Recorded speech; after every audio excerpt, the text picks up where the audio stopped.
બધા બહેનોને રેખા ગુંજારિયાના good morning. રોજ સાંજે રસોઈમાં શું બનાવવું એ યક્ષ પ્રશ્ન દરેકના ઘરમાં સમયાંતરે ઊભો થતો જ હોય છે, કારણ કે બાળકોને રોજ સાંજે શાક રોટલી કે શાક ભાખરી ખાવા જ ન હોય અને ઘણીવાર મોટેરાઓને પણ કંઈક ચટપટું ખાવાની ઈચ્છા થતી હોય છે. તો મારા ઘરમાં પણ આજે એવો જ પ્રશ્ન ઊભો થયો, તો પછી મેં રસોડામાં જઈને જોયું કે શું સામગ્રી અવેલેબલ છે અને એમાંથી શું બનાવી શકાય એમ છે. તો મને આઈડિયા આવ્યો કે મારી પાસે જે વસ્તુ ઘરમાં પડી છે એમાંથી હું બનાવી શકીશ ભેળ. તો બેનો, આજની આપણી રેસીપી છે ભેળ. સામાન્ય રીતે ભેળ બનાવવા માટે સેવ મમરા, ચવાણું, ગાંઠિયા, ડુંગળી, બટેટા, ચણા, ટમેટા, આંબલી ખજૂરનું ખટમીઠું મસ્ત મજાનું પાણી, આટલી વસ્તુ હોય એટલે આપણી ટકાટક ભેળ બની જતી હોય છે. હા, મને યાદ આવ્યું કે આંબલી ખજૂરનું પાણી એમ શબ્દ બોલીને તો મને યાદ આવ્યું છે, તો કહી જ દઉં તમને કે મેં આની પહેલાંના એક વિડીયોની અંદર આંબલી અને ખજૂરની એકદમ મસ્ત ખટમીઠી 15થી 20 દિવસ સુધી સ્ટોર કરી શકાય ફ્રીઝરની અંદર એવી ચટણીનો એક વિડીયો મૂકેલો છે, તો તમે આ તકે જોઈ લેશો. તો ચાલો, મારી પાસે જે કંઈ સામગ્રી છે એનાથી આપણે ભેળ બનાવવાનું શરૂ કરીએ. 3 વ્યક્તિને થાય એટલી ભેળ બનાવવાની છે, એટલે સૌપ્રથમ મેં મોટા 2 બટેકા લીધા છે. એમાં વરસાદનું પાણી નાખી નિમક નાખીને બાફવા મૂક્યા. ત્યાર પછી મેં પોણો વાટકો જેટલો સફેદ ચણા લીધા છે. અહીંયા તમે લાલ ચણા પણ લઈ શકો. અહીંયા પણ મેં નાખ્યું છે વરસાદનું પાણી, સાથે નાખ્યું છે નિમક અને એને બાફવા માટે મૂકી દીધું છે. 5 સીટી વગાડવાની છે, કારણ કે વરસાદનું પાણી નાખ્યું છે એટલે તરત ચડી જવાના છે. અને હવે આપણે ગરીબોની કસ્તુરી જેને કહીએ, અને જેના વગર કોઈ પણ આવી ચટપટી આઈટમ ફીકી લાગે અને જે આપણને સુધારીએ તો આપણને રોડ આવે અને છતાંય એના વગર આપણને ન ચાલે એવી વસ્તુ એટલે ડુંગળી સુધારીને મેં વાટકો ભરી લીધો છે.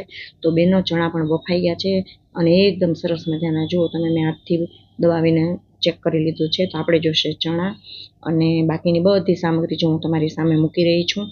અને આટલી સામગ્રી એટલે કે આંબલીનું પાણી, ડુંગળી, ચણા, ટમેટા અને મારી પાસે હતા ફણગાવેલા મગ, આટલી સામગ્રી રેડી છે. આ ઉપરાંત બટેકા પણ બાફી લીધા છે. અને હવે આપણા ઘરમાં સેવ મમરા તો હતા જ, બરાબર.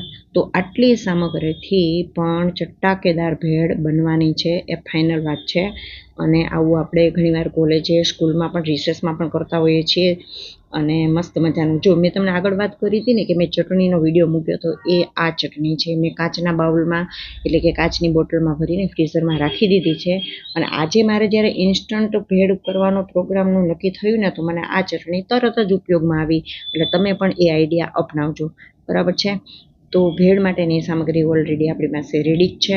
અને હવે હું કરી રહી છું એક વાસણની અંદર આ બધું મિક્સ, એટલે કે સૌપ્રથમ મેં સેવ મમરા નાખ્યા, ત્યાર પછી નાખ્યા મેં ફણગાવેલા મગ, એમાં નાખ્યા ટમેટા, એટલા સરસ ખટમીઠા ટમેટા છે ને. ત્યાર પછી નાખી છે મેં ઝીણી સમારેલી ડુંગળી, સફેદ બાફેલા ચણા, ત્યાર પછી નાખ્યા છે બટેકા. હવે એમાં મસાલામાં તો બીજું કંઈ નાખવાનું નથી, નિમક અને ચટણી નાખી છે.